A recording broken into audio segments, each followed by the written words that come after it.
Hello and welcome. We are here today at NASA headquarters in Washington, D.C. for a press briefing on a report from an independent study team on unidentified anomalous phenomena. We have 4 speakers here today.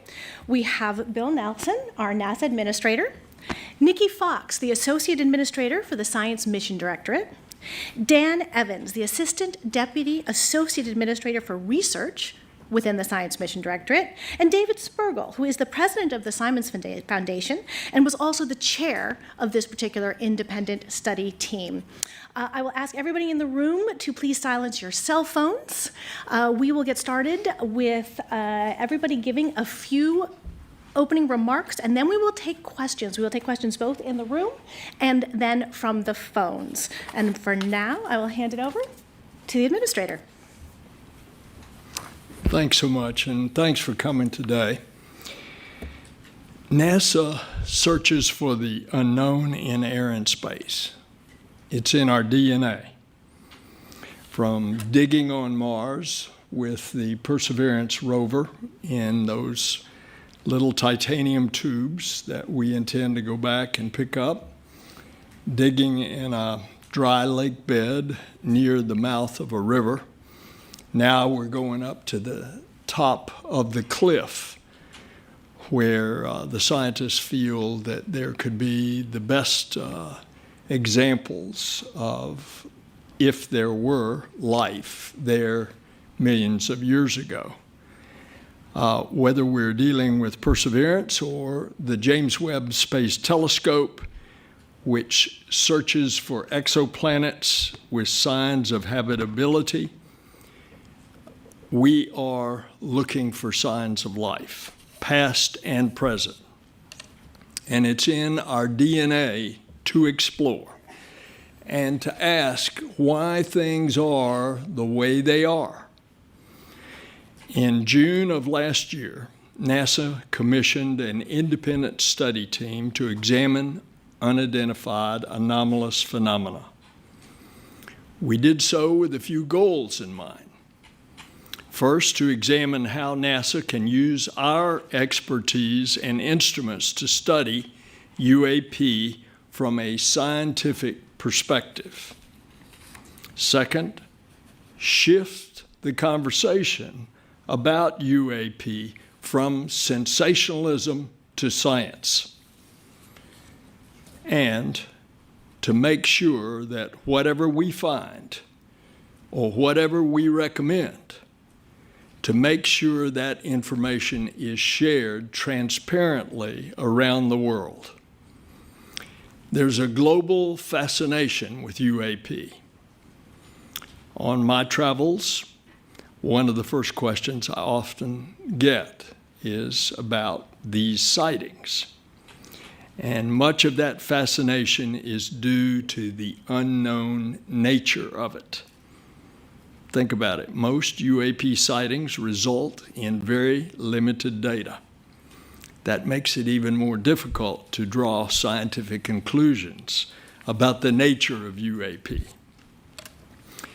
And so this independent study team brought together some of the world's leading scientists, data, and artificial intelligence experts, aerospace safety specialists, all with a specific charge from me, which is to tell how to apply the full focus of science and data to UAP. And this is the first time that NASA has taken concrete action to seriously look into UAP. And this independent study team was just that, independent. Now, NASA has a statutory authority to look for life in the universe. And when you think of the universe, and especially what we have learned from the James Webb Space Telescope, how vast that it is. We knew before, and it was a NASA scientist, Dr. John Mather, who got the Nobel that determined that the universe was 13.8 billion years old. And over the years, particularly accelerated in the last century, we have an understanding that, of course, ours is not the only galaxy. And there are billions and billions of galaxies, and each of those galaxies, including our own, have billions and billions of stars. And with the James Webb looking at the exoplanets, we are now beginning to discover, and somewhere out there, we will discover another medium-sized stony planet around a medium-sized sun or star at just the right distance, not too far, not too close, with a tilt in its axis that rotates, that has carbon, that will have a habitable atmosphere. If you ask me, do I believe there's life in a universe that is so vast that it's hard for me to comprehend how big it is? My personal answer is yes. But I asked some of our scientists. As a matter of fact, the Washington Post editorial board asked us to come down to the question, what is the mathematical probability that there is life out there in the universe? And if you calculate in billions of stars, in billions of galaxies, that there's replicated what I just said, another stony planet. The answer was, what's the likelihood? At least 1 trillion. That's from our scientist. So we start this without any preconceived notions, but understanding that we're in a world of discovery. And we, NASA, have taken for the first time concrete action to seriously look into UAP. And this independent study team is exactly that. It's independent. They work to develop recommendations about how NASA could better examine them from a scientific perspective. And the top takeaway from the study is that there is a lot more to learn. The NASA independent study team did not find any evidence that UAP have an extraterrestrial origin. But we don't know what these UAP are. That's why I'm announcing that NASA has appointed a NASA director of UAP research. They are being tasked with developing and overseeing the implementation of NASA's vision for UAP research. We will use NASA's expertise to work with other agencies to analyze UAP. We will use AI and machine learning to search the skies for anomalies, as we have been searching the heavens and will continue to search the heavens for habitability. And NASA will do this transparently. So while today is a significant step for NASA, it's certainly not our final step. And we're going to share more with you, and I want to introduce you to Dr. Nikki Fox, who is the head of our Science Mission Directorate. Nikki.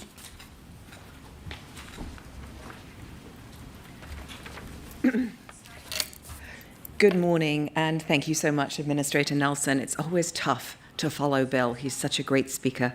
But I want to thank the independent study team for their amazing service on the study and for their continued contributions towards the advancement of our nation's understanding of unidentified anomalous phenomena.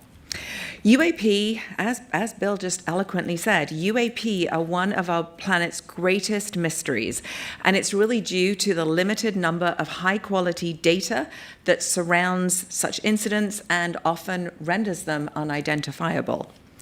While there are numerous eyewitness accounts and visuals associated with UAP, they're not consistent, they're not detailed, and they're not curated observations that can be used to make definitive scientific conclusions about the nature and the origin of UAP.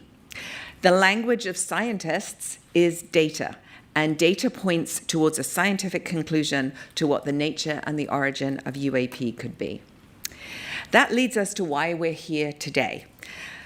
The independent study team's report is now public, and it can be found at science.nasa.gov/UAP. While NASA is still working to evaluate the report and to assess the independent study team's findings and recommendations, NASA is committed to immediately contributing to the federal government's unified UAP effort, and as you heard, we have appointed a director of UAP research. In their role, they will centralize communications, resources, and data analytical capabilities across the federal government to establish a robust database for the evaluation of any future data. Additionally, our Director of UAP Research will also leverage NASA's expertise in artificial intelligence, machine learning, and space-based observation tools that will support and enhance the broader government initiative into UAP. They will serve as NASA's point of contact for government entities, but especially for the All-Domain Anomaly Resolution Office, or ARROW. And this will ensure our coordinated efforts and effective communication channels. Beyond our Director of UAP Research, NASA will also advance citizen reporting by working with the public and commercial pilots to collect a broader set of data to add to the vast data repositories to not only contribute to a broader, more reliable data set for future UAP incidents, but to also contribute to the destigmatization of the important study of UAPs. And with that, it is my great pleasure to hand over to Dr. Dan Evans, who is the NASA official responsible for supporting this amazing study.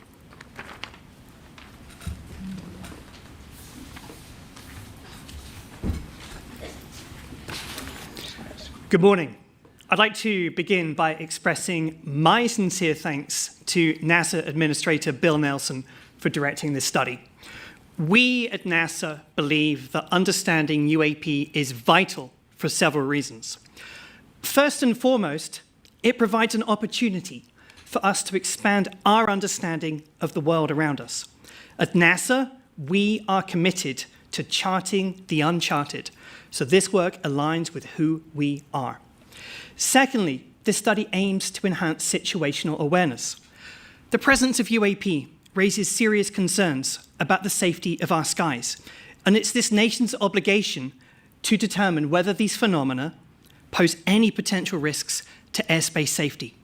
Let's not forget that the first A in NASA is aeronautics.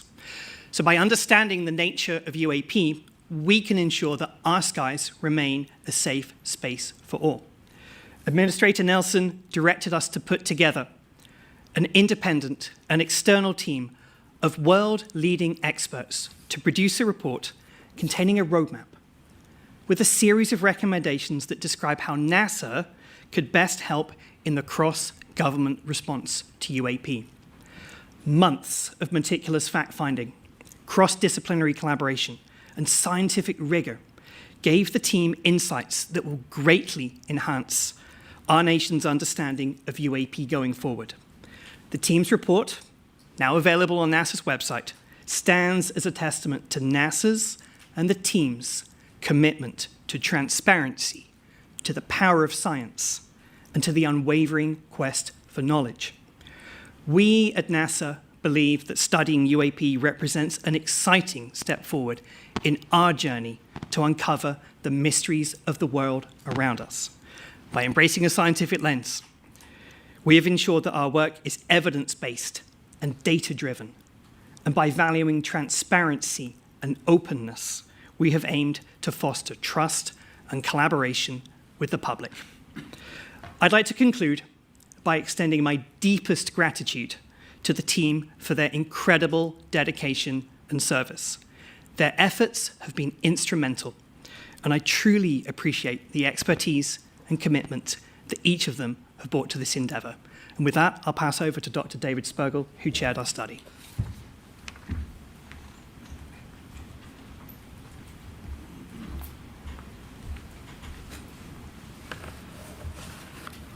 Well, first and foremost, I'd like to extend our sincere gratitude to the NASA Administrator for entrusting us with this pivotal study. Your faith in our capabilities has been a driving force behind the panel's approach. The panel's comprehensive study into unidentified anomalous phenomena, or UAP, has led to several crucial findings, and I'd like to elucidate on our methodology and those findings this morning. We began by rigorously assessing the current state of UAP data. Our goal was not to repeat the work of the ARROW, but to understand the nature of the reports. Our goal was to produce a roadmap for NASA to contribute to the understanding of the nature of UAP events. We looked at NASA's assets. While they provide a comprehensive picture of the ocean, the Earth's surface and atmosphere for studying our evolving planet, they typically do not have the resolution needed for UAP events. However, by providing data on environmental conditions, they can complement other data on UAP. The current approach to UAP data collection has led to a limited sample of events and limited data. Stigma has limited reporting by pilots, both civilian and military, so we know there's missing data. For its analysis in other areas, NASA always takes a scientific approach of systematic data collection that involves calibrating instruments, multiple measurements, and ensuring sensor metadata. Most UAP events lack this quality of data. One of NASA's contribution to the broader governmental effort to bring these methodologies to create a data set is to bring these methodologies to create a data set that's both reliable and extensive. And once we have a large sample of well-characterized events, AI and ML tools, which are proving to be powerful in so many other applications, will likely prove helpful in identifying interesting anomalies.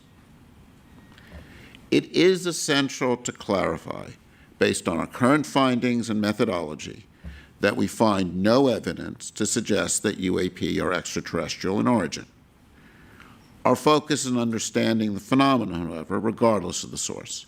And previous work from the ARROW has shown that most events are explainable as planes, balloons, drones, weather phenomena, and instrument features. And in any search for interesting anomalies, the first step is to eliminate the chaff of conventional events before moving on to identify novel phenomena. In this, the public's role cannot be overstated. The panel envisioned a framework that leverages crowdsourcing, possibly via smartphone applications, to capture a broader spectrum of data, ensuring more eyes and ears on the ground. Lastly, we delved into the safety concerns UAP present within U.S. airspace. By integrating UAP collection within our current aviation reporting system, the panel believes we can provide insights into potential safety risks. NASA can reduce the stigma associated with pilots reporting anomalies, and fundamentally, by studying events we don't understand, we advance our understanding. So in conclusion, with a rigorous methodology, collaborative efforts, public engagement, NASA can be a key player in the whole of government approach to understanding UAP. Thank you. Thank you so much to all of our speakers. We will start taking questions. questions. For those in the room, we have a microphone over here that we would ask you to speak into. We will also be alternating with questions from those on the phone line. For those of you who are in the phone line, please press *1 to get onto the queue. We will try to answer as many as we can today. We'll see how it goes. Please, sir. Thank you very much. This is directed to Mr. Nelson. Thank you for being here. Two quick questions. One is, how can we make the determination of what something isn't when we don't know what it is?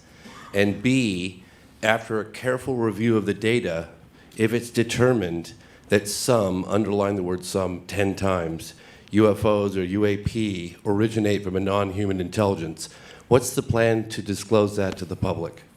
And can you identify yourself, please? James Fox. Thank you.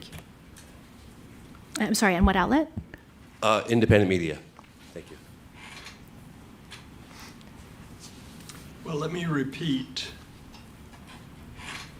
It's on. Let me repeat what I said. I think it's important that you hear this word for word. The NASA independent study team did not find any evidence that UAP have an extraterrestrial origin. But we don't know what these UAP are. The mission of NASA is to find out the unknown.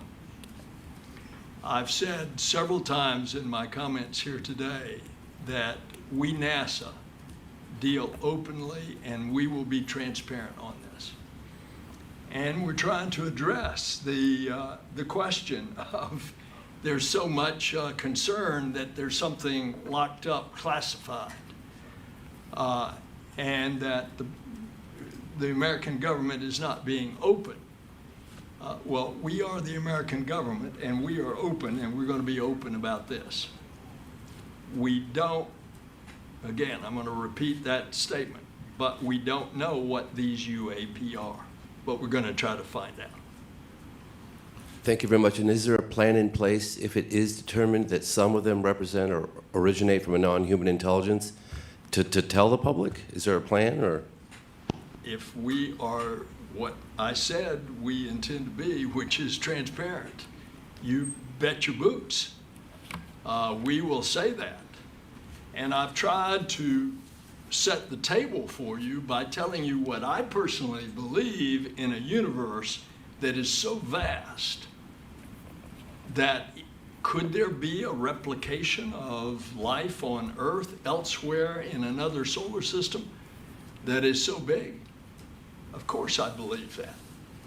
The distances, it would have to be a very advanced civilization. The distances, light years, hundreds of light years, billions of light years. But whatever we find, we're going to tell you. Thank you very much. Great, and we'll move on to the next question. Please do identify yourself. Thanks. This is Joey Roulette from Reuters. Question for Bill Nelson or any of the other panelists. So you've appointed a director of UAP research. Have you named someone to that role? And what kind of investment are you considering making in this? Is this going to be a new program office? Have you thought of funding figures, et cetera? Thanks. Yes, we have. We've already appointed the person. They've been working there for a while now, like during this study, to help be a point of contact. And any budget discussions, of course, are part of a very intricate federal budget request, and so they're not something that we discuss openly. But we will certainly look at what resources need to be allocated. Can you name the official who's in We that will role? not give his name out, no. Okay, thanks. Thank you. We'll take another one from in the room. Hello, Dan Rivers from British broadcaster ITV News. I heard the word stigma mentioned several times, that you want to remove the stigma. Is your message to pilots and other people that this is no longer the preserve of cranks and that you won't be laughed at and that you will take them seriously? Is that the takeaway? That is exactly the message. I mean, at NASA, we're scientists. We love data. We love all data. And if there is something that needs to be reported, and we want people to be able to feel that they can report that. We spoke in the open hearing that we had here just a few months ago. Dan, remind me when it was? May 31st. May 31st. And we actually talked then about we wanted to remove the stigma, and we also did not tolerate any of the abuse that some of our members of the panel were receiving, particularly on social media, for doing this really important scientific study. So absolutely. We want pilots and both, as Bill said, both private pilots, commercial pilots, military pilots, to feel that if they see something, they need to report it. I want to say, and I want to repeat the way I said it, we want to shift the conversation about UAPs from sensationalism to science. I think of this in terms of the signs we see around for security, which say, if you see something, say something. I think in this context, we would summarize it as, if you see something, collect high-quality data on it, because then we can learn. If I may, I just noticed in the report the Go Fast incident was one that was picked out, and that had been held up as an example of a very credible sighting that you seem to be pouring doubt on. Can you just talk to that?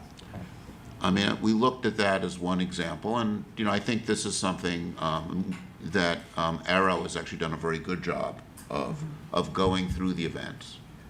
And most events are going to turn out, even if there are some events that in the end turn out to be something novel, most events are going to turn out to be conventional things, balloons, airplanes, and so on. I think of the process of discovery of anomalies as looking for a needle in a haystack. And if you want to find a needle in a haystack, you've got two choices. Either you know exactly what the needle looks like, and you design a very good filter to look for the needle. It's called match filtering in sort of AI work, machine learning, signal processing. Or you don't know what you're looking for. And with anomalies, that's really the case we're in. We're looking for things we don't understand. So if you want to find something strange in a haystack, you better know exactly what hay looks like. And you better be able to characterize that really well. And that's why in a process like this, and this is something that I think we bring to this as we look for anomalies, is you need to know what typical regular things look like under all conditions. You need to know what balloons look like when pilots see them, so under unusual conditions, so that you can eliminate those events. And that's why in identifying anomalies, understanding the normal is a very important part of it, and understanding that under different observing conditions, and collecting data in a uniform way. I mean, this is what we do when we study anomalies in space science or other areas of science. And what we're trying to do is bring this approach to this field by saying, collect high quality data, understand the normal events, and that's how we move things forward. Thank you. We'll move on to the next question, please. Hello, I'm Nomia Iqbal from BBC News. Just to follow up on the stigma question, UAP, that term has been used in part to destigmatize UFOs. The fact is most people use UFOs. Most of the American public, most of the world use that term. So I wonder how much is the stigma still a problem for you, and what are you practically doing to about it, really, to convince people? And my second very quick question. In your report, I noticed that you said AI is a very essential tool for identifying rare occurrences. Yesterday, we were at this big AI summit where you had 100 senators meeting all the big tech tycoons, Elon Musk, Mark Zuckerberg. And speaking to some senators afterwards, they said, we are concerned about AI, we need it to be regulated. Does that concern you? Are you worried that it might hamper your work? Thank you very much. Well, two big questions. First of all, do I personally believe that AI needs to have some boundaries? The answer to that for our existentialism, yes. can you do that within the appropriate bounds so that, as I said in my remarks, that we're going to utilize AI as one of the tools as we search for what is an answer to the UAP. And so no, I don't think that any attempts to that the Congress has underway to try to write a law that would appropriately put guardrails around AI for other reasons is in any way going to inhibit us from utilizing the tools of AI to help us in our quest on this specific issue. Now, what was your other question? Just how do you destigmatize the whole thing? Because I know you call it UAPs, but people don't refer it to in that way. Yeah. Well, there's a mindset. We all are entertained by Indiana Jones in the Amazon and finding the crystal skull. So there's a lot of folklore out there. That's why we entered the stage, the arena, to try to get into this from a science point. I think you can blame the X-Files for a lot of this as well. That possibly too, but just remember what I said. We NASA are trying to shift it from sensationalism to science. Okay, thank you very much. Yes, ma'am. And we do have a long line in the room, but I want to give a couple chances to some people on the phone line, so I'm going to go to the phone for our first question there. Please do introduce yourself and ask your question.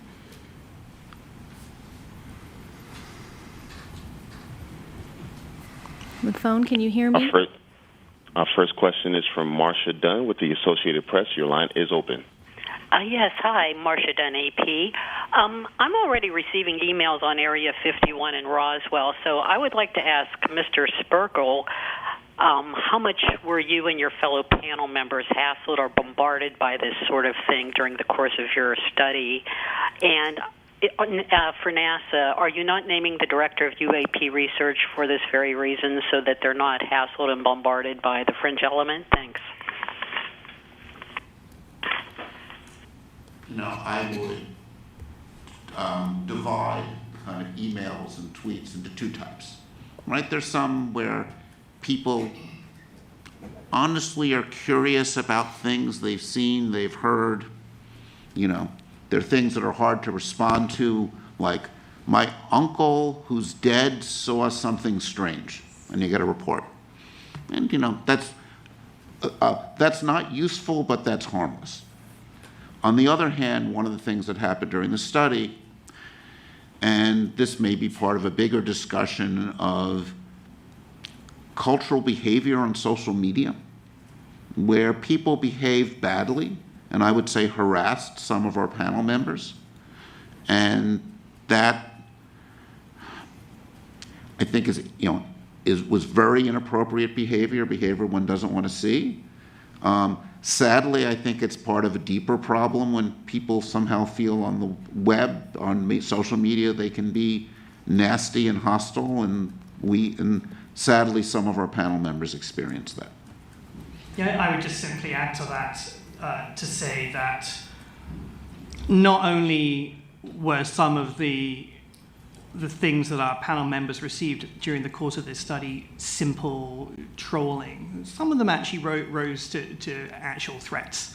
And as a result, we at NASA take the sanctity of the scientific process and the security and safety of our team extremely seriously. And yes, that's in part why we are not splashing the name of our new director out there, because science needs to be free. Science needs to undergo a real and rigorous and rational process, and you need the freedom of thought to be able to do that. Some of the threats and the harassment have been beyond the pale, quite frankly, towards some of our panelists. And yes, it's important that science be free as part of that process. Thank you so much. We will go to another question on the phone, please. Please go ahead and introduce yourself. Our next question comes from Tom Clark with Sky News London. Your line is open. Oh, hi there. Thank you very much for taking my question. I want to understand how much, you won't give us an idea of money, but how many assets or new research programs will be devoted to this by the administration. Because it strikes me that although the argument for aviation safety is clear, there are other departments and agencies responsible for that particular thing. And as the report concludes, the likelihood of there being extraterrestrial explanations or truly scientific explanations for many of these phenomena is very, very small. Shouldn't NASA devote its research budgets and its efforts to those much more likely and tangible signs of extraterrestrial life through things like the James Webb Space Telescope or extrasolar planet detection? Thank you for the question. So yes, obviously we don't discuss budget openly, but we are committed to supporting the whole of government study into UAP. All of our data are open. In fact, if you look at the report, you'll see a very large sort of background material or supplemental material in there, because we literally released everything, because that's what we do at NASA. We do have our key agency goals. We have obviously our goals in the Science Mission Directorate, our themes that we follow, and one of those, as the administrator described, is the search for life elsewhere. And we do that, and he described the research beautifully. I think he may be going for my job, actually, but he described the research so well that what we need to find is a rocky planet around a hospitable star that isn't too violent, that is in just that right place, that has signatures of water and signatures of carbon, so the building blocks of life. And we continue to strive to do that. We do that with the James Webb Telescope. We'll be doing that when we launch the Nancy Grace Roman Telescope, that even has a coronagraph around it to block out the light of the neighboring stars and really let us look at those possible planets. And then beyond that, the next big telescope recommended by the Astrophysics Decadal is the Habitable Worlds Observatory, actually a mission designed to look for hospitable and find like Earth 2.0 in another stellar system. And so they really are in the forefront of our goals at NASA. So thanks so much for the question. I'm going to ask... just jump in to clarify something. Will you be devoting any new resource or research projects to this particular aim then, given that's where the interesting questions really are? Should NASA spend time and budget pursuing the much less likely task of finding signs of extraterrestrial life in small objects within or close to the Earth's atmosphere?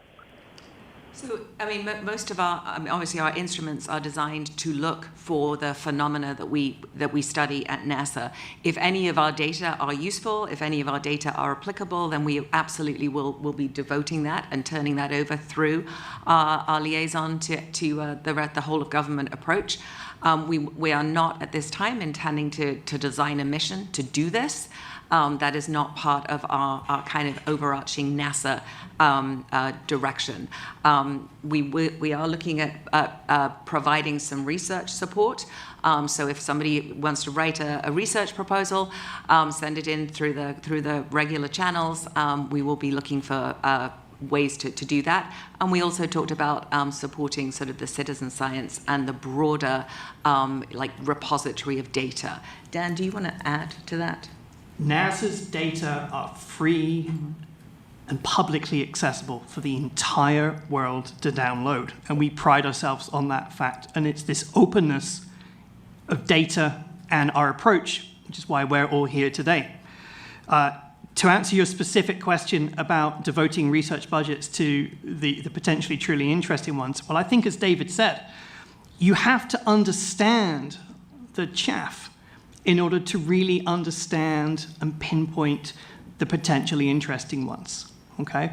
So we are in such a data-poor regime at the moment that we need to turn it into a data-rich one to do that. And we employ NASA's assets, many other partners' assets as well in that quest. And if your question suggests, and I do not know that it does, but if it suggests that NASA ought to keep its nose out of this, well, let me tell you, NASA is not a place that's going to hide its head in the sand. Now, is there interest in this phenomenon in other agencies? In my previous life in the Senate, I was privy to talk to the Navy pilots and to see the video of what they encountered off the coast of California in 2004. That was in a classified setting then. But this is now, and you have now seen that video, and you have heard from those former Navy pilots. Is that of a concern to the Department of Defense? Of course it is. Therefore, we're going to continue our search from a scientific point of view. It's going to be, if those other agencies continued their search, we're going to be glad to join in with them. But our stuff is going to be open. Great. I'm going to take one more from the phone before we go back to the floor. We have a lot of questions. I'm going to hope we can stick to sort of one per person and see how many we can get through. So one more from the phone, please. Our next question comes from Jeff Faust with Space News. Your line is open. Hi. I know the press release states that NASA is still evaluating the independent study team's report and its recommendations. Does NASA plan to publish a formal response to the report and its recommendations? And if so, what timeline can we expect to see that? So let me give you a quick preview about how this works. So we have only very, very recently received the report, and what you have seen today in our press release represents our initial actions in recognition of the urgency of this matter. And yes, we will be following up as appropriate with additional actions, but of course we need additional time to fully ingest the recommendations and act on them in light of budget and many other priorities. But we'll be announcing more in the future. Great, thank you. Please, back to the room. Identify yourself too, please. Good morning, Sam Cabral with BBC News Digital. We've been talking a lot about shift from sensationalism to science today. Has NASA been in touch with the Mexican authorities about the rather sensational revelations earlier this week of 2 allegedly non-human corpses? And what, if any, importance do you attach to these discoveries? I think David had to prep for that one. Well, this is something that I know I've only seen on Twitter. So it's, when we have unusual things, you want to make data public. I think of this as like NASA has one of the most valuable samples from outer space, lunar rocks. What do? We make them available to any scientists who want to work on this. We don't know the nature of those samples that were shown in front of them. If I was the Mexican government, I would are making recommendations to the Mexican government. That's not our charge here. We're doing this for NASA. My recommendation was, if you have something strange, make samples available to the world scientific community, and we'll see what's there. I'll just add that one of the main goals of what we're trying to do here today is to move conjecture and conspiracy towards science and sanity, and you do that with data, as David says. And that's the whole purpose of this study and this roadmap. Thank you. Thank you. Hi, Brandy Vincent from Defense Scoop. Thank you all for doing this. I actually have 2 lines of questions, if it's okay. First, for Ms. Fox, what's the timeline and immediate actions that NASA is pursuing specifically with ARROW now that the report has been completed? And what mechanisms are NASA and DoD really using to share information and collaborate securely? And do you see more coming? And then separately, for Mr. Spergel, I noticed in the final report a lot of the images and media that were added were from DoD, snapshots that we'd previously seen from DoD data, not much from FAA, if anything, not from other agencies. Can you speak to why that is, and what all you used beyond DoD to inform your report? Dr. Fox, Dr. Spergel, I'll pass it to you guys. Sure. So, yes, our immediate actions, I think there was such a lot in those questions. So the immediate actions, we've established our director of UAP research. They're working across the whole of government. They're working very closely with AARO. They are the sort of central point for all of the collaboration. I'm not sure what else you asked, I'm sorry. What mechanisms are you using to share data and information with the Defense Department? All mechanisms available to us. As Dan eloquently said, all of our data are open and public. So actually, I mean, we share everything with everybody, so everybody can access our NASA data. I mean, do you have like a specific repository or mechanism or channel specifically with DoD where you're sharing information? Can you just expand a little on how AARO and DoD are working AARO and NASA are working so deeply to share things? Sure. Do you want to take that? Yeah, sure. I'm happy to handle that. Yeah. So as Nikki beautifully said, all of NASA's data is open and accessible to the public. If DoD on a specific instance need to tap our expertise, then there are obviously secure ways of doing that, and we've done that by appointing our liaison officer. And yes, we know how to talk to DoD in a classified space. But again, most of what we do is unclassified, and for good reason. And the answer is actually straightforward, that AARO is the lead agency in the government. So FAA-reported events go to AARO. Mm-hmm. So they're the central collection agency, and that actually, if you go to the AARO site, they have a pretty complete list of things they've analyzed and are trying to make public. Though with AARO, and this is just something I think is worth repeating in the context of looking at images that come from military satellites and intelligence community, it's important to remember that images taken by military instruments are classified, not because of what's in the image, but because of the nature of the measuring instrument. And I think this is one of the unique things that NASA brings here, is NASA is about openness and transparency. When NASA makes measurements, NASA has across all of it does, this program of making its data open and available. And of course, because it's not making measurements with classified instruments, that enables it to do this. And that one of the things that NASA brings to this space. Thank you. And just a really quick clarification, because I think it's important. The NASA AARO liaison, is that official the same as your new UAP head of research? Yes. Okay. Thank you. All right, one more in the room before we go back to the phones for a couple. Thank you. My name is Jacob Jensen. I work for a Danish newspaper called Berlingske. My question is for Mr. Nelson. You said at the beginning of the meeting that that NASA will be transparent. Well, a month and a half ago, Mr. David Grush said under oath in Congress that the U.S. government is in possession of UAPs and extraterrestrial life. How can you be sure at NASA that other parts of the U.S. government is being transparent? I don't speak for other parts of the government, but I can tell you NASA, which I speak for, is open and transparent with our data. Do you believe what Mr. David Grush said, or is he lying? You would want me to give a personal opinion? Yes, please. Of what he said. What he said, if I recall having seen this on the nightly news, was that he had a friend that knew where a warehouse was that had an UFO locked up in a warehouse. He also said he had another friend that said that he had parts of an alien. Whatever he said, where's the evidence? Is my response. Excuse me. He also said that he did interview over 40 employees at the Pentagon.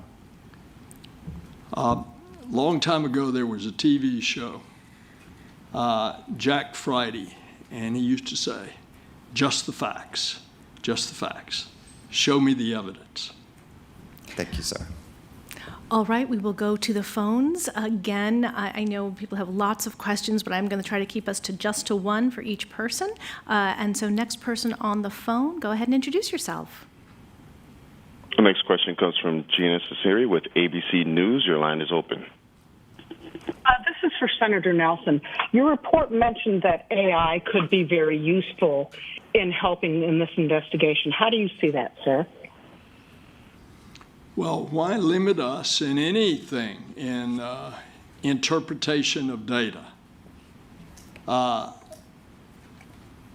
AI is just coming on the scene to be explored in all areas. So why should we limit any technological tool in analyzing data that we have? I said AI was one of the things that we were going to employ. We use AI, or artificial intelligence and machine learning throughout our NASA science portfolio. It is an amazing tool for helping us to actually find often signatures that are sort of buried in data.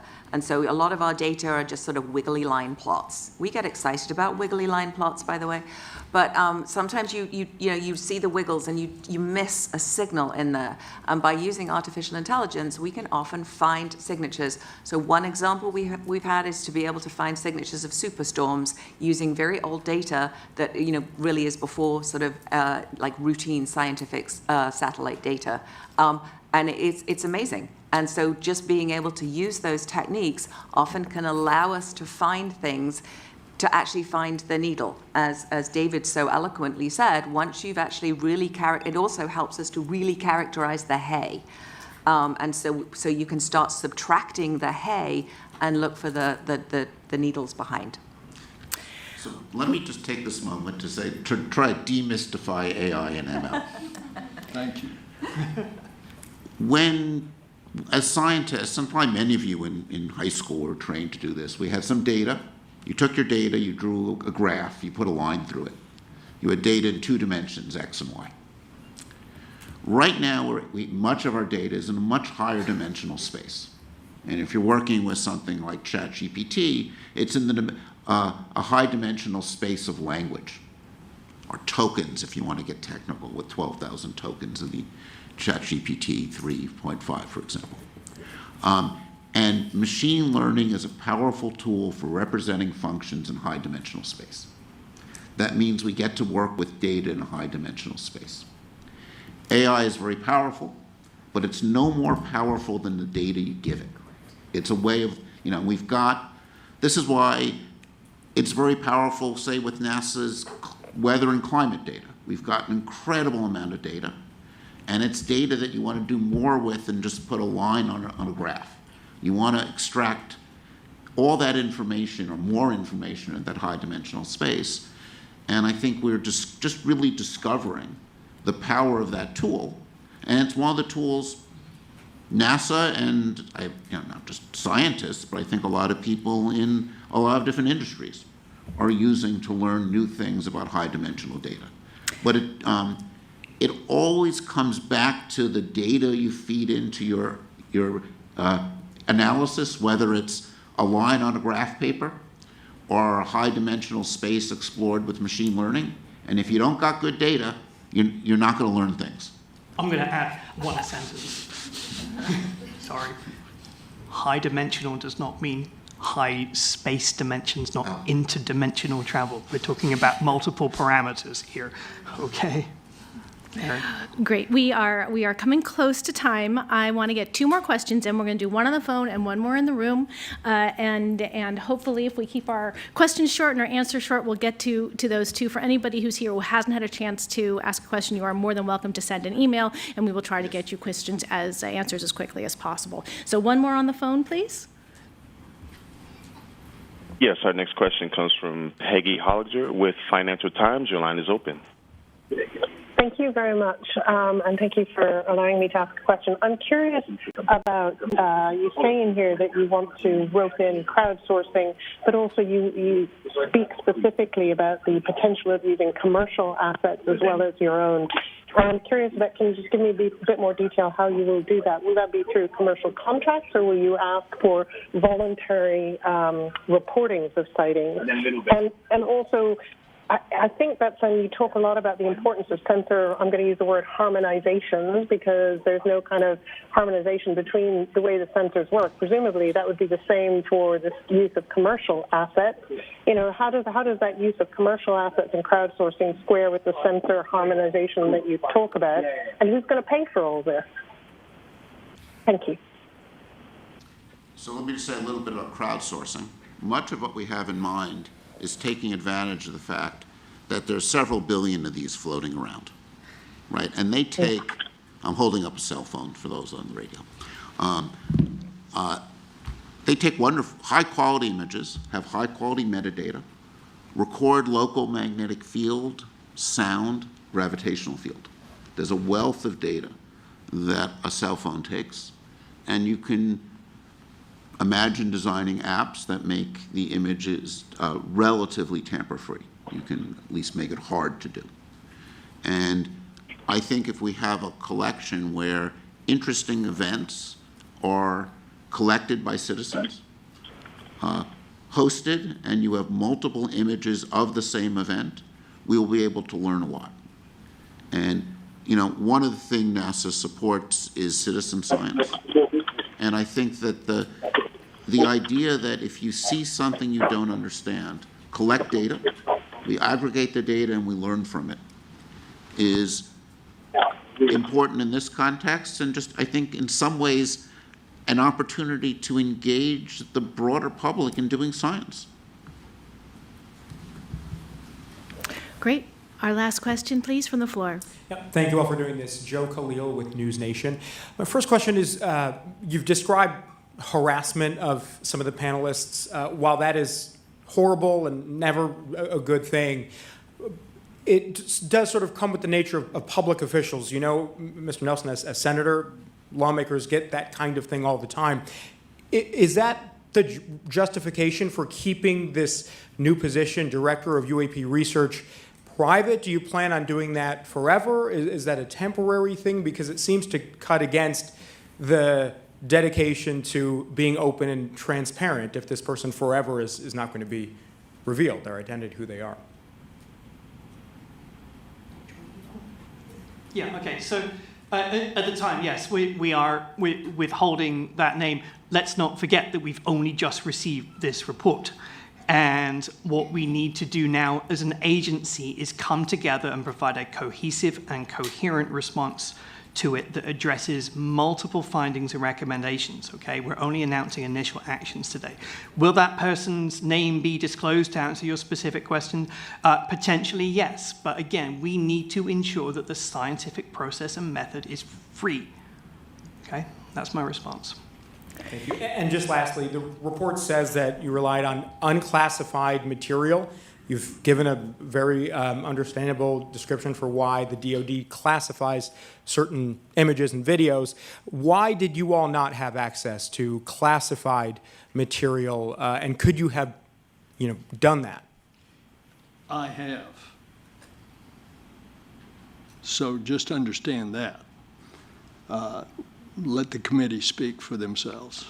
So one of the reasons that we restricted ourselves, this study, to unclassified data is because we can speak openly about it.